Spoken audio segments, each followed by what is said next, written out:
자, 계속해서 다음 전화 또 이어가겠습니다. 여보세요.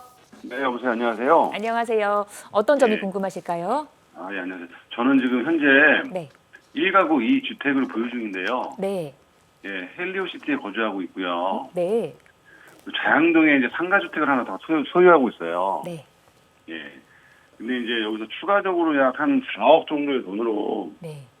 좀 재개발 지역에 투자를 좀 하고 싶은데 네. 추천할 만한 좀 지역이 있을까 싶고 네. 또 한 가지는 이제 투자를 자녀 명의로 진행하는 것이 좋은지 네. 아니면 제가 이제 주택 임대 사업자이기 때문에 제 명의로 하는 게 좋은지 좀 조언 좀 구하려고 전화드렸습니다. 네, 세금적인 부분까지 좀 유리한 쪽으로 도움을 드리도록 하겠습니다. 저희 이동주 전문가님 바꿔드릴게요. 네, 감사합니다. 네, 안녕하세요. 예, 안녕하세요. 네, 네. 한 3, 4억 정도로 지금 재개발 투자도 보고 계시고, 예, 지금 주택임대사업자 갖고 계세요, 이미, 그죠? 예, 맞습니다. 그래서 임대사업자로 계속 활용하는 것이 좋냐, 아니면 예, 예, 지금 자녀가 계신데 그 자녀 명의를 활용하시는 게 좋냐? 예, 저는 먼저 그 뒤에 거부터 먼저 말씀드릴게요. 예, 예. 우리가 투자를 할 때, 명의에 대해서 많이 고민을 하시는데, 네, 명의는 두 가지 측면이에요. 특히 이제 자녀 명의를 활용한다라는 거는 사전 증여의 개념도 있어요. 네, 사전 증여의 개념도 있고, 다음 자녀 명의를 활용하면서 얻을 수 있는 건 또 뭐 어떤 이점이 있냐면 절세 효과도 있을 수가 있어요.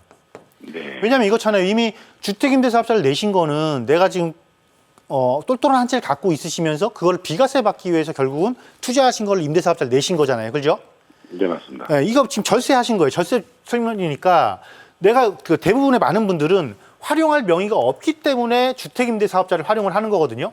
네, 근데 만약에 내가 자녀 명의를 활용할 수 있다 그러면 당연히 사전 증여를 통해서 절세 플러스 증여 효과도 같이 보셔야죠.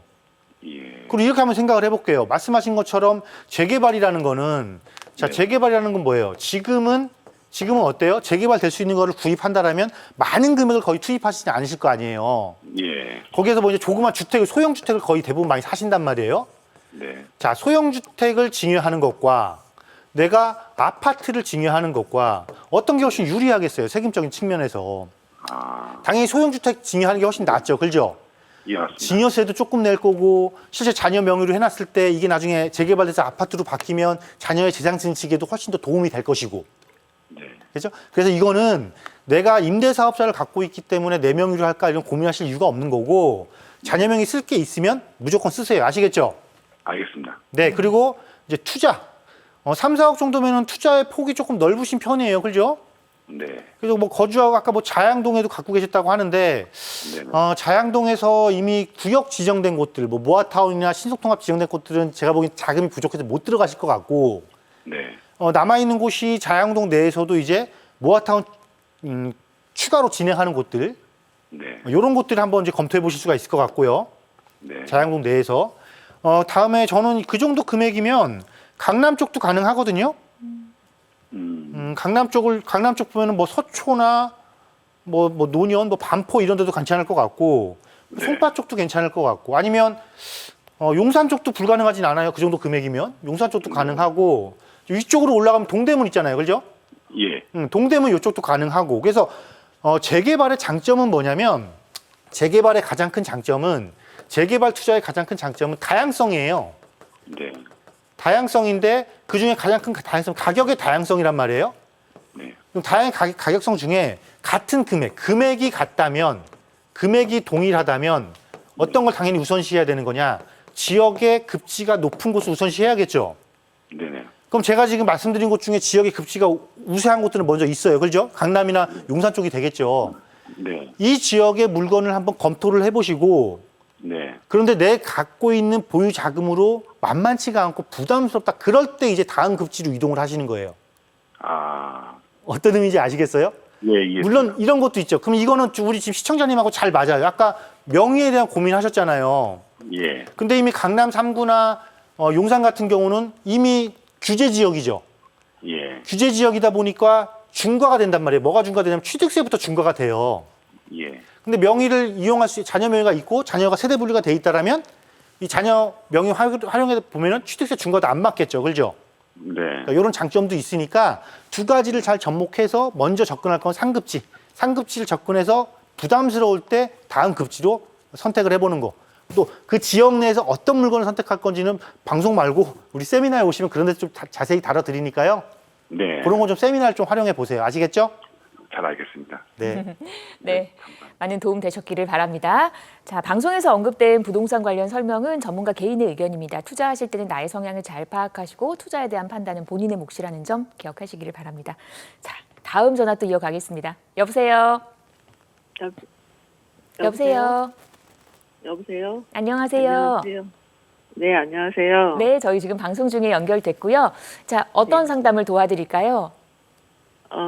저는 지금 용인 구성에 네, 그 레미안 1차 아파트라고 있는데요. 네, 거기에서 한 20년 이상 거주하고 있고 네.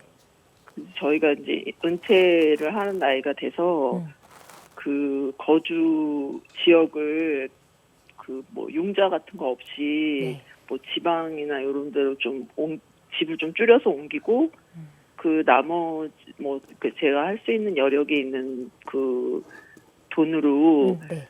그 용인 수지 쪽에 네. 수지구청 쪽에 있는 그 조금 소형 평수 아파트를 갭을 끼고 매입을 하는 건 어떤가. 그리고 지금 그 구성 레미안을 지금 요즘 매도를 해야 되는 건 어떻게 생각하는지 그런 거 여쭤보고 싶어서. 알겠습니다. 이제 거주와 투자를 분리하고 싶다라는 말씀이신 거고 지금 갖고 계시는 용인 구성의 레미안 이게 앞으로의 전망이 어떤지 매도해도 괜찮은 건지 얘기를 한번 들어보도록 하겠습니다. 저희 이동주 전문가님 연결해 드릴게요.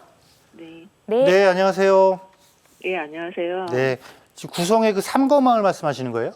네네. 아, 거기 지금 현재 거주하고 계시고, 네. 그러니까 지금 생각하고 계시는 게 이거를 정리하고 네. 지방으로 내려가실 거고.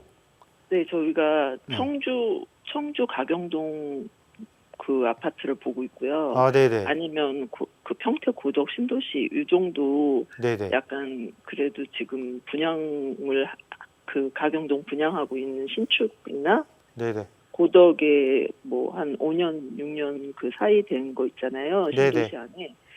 글로 저희 거주지는 옮기고 네. 그다음에 그 소형 평수 정도로 갭 투자를 해보면 어떨까. 한 3억에서 4억 정도 되더라고요. 그런데 그 궁금한 점이 그 청주나 뭐 그 아까 평택 거기는 뭐 연고지가 있는 거예요?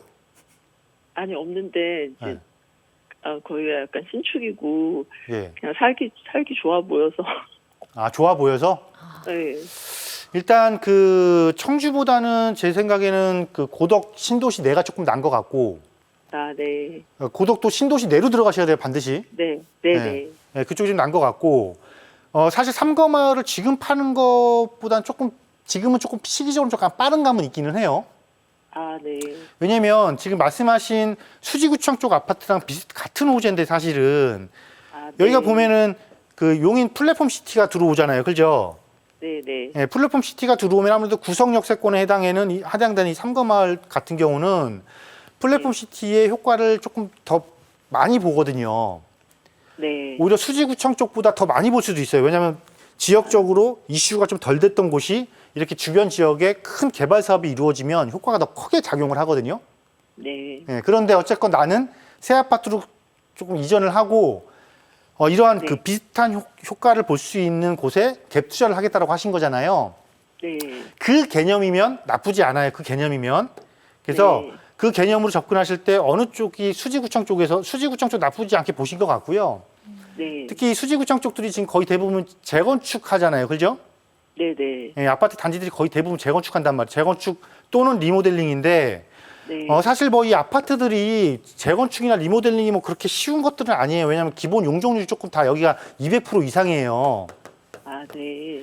자, 이 재건축이 용적률이 200% 이상이라는 거는 예를 들면 이거예요. 여기를 다시 재건축하면 용적률 300%를 적용받아서 재건축을 해야 되는데 사업성이 조금 부족한 건 사실이에요. 그리고 여기 단지들이 소형 평형이 있는 단지들이 있죠. 많죠. 네. 자, 이렇게 기본적으로 우리가 이렇게 한번 생각을 해볼게요. 자, 재건축을 한다는 건 뭐예요? 내가 소형 평수 거주하는 사람이 최소한 중형, 그죠? 네. 최소한 중형 또는 대형을 가기 위해서 재건축을 하죠. 네. 그럼 어떻게 될까요, 이게? 소형이 중형으로 바뀌게 다시 건축을 하려면 땅의 면적은 똑같은데 집의 크기가 늘어나야 되는 거잖아요.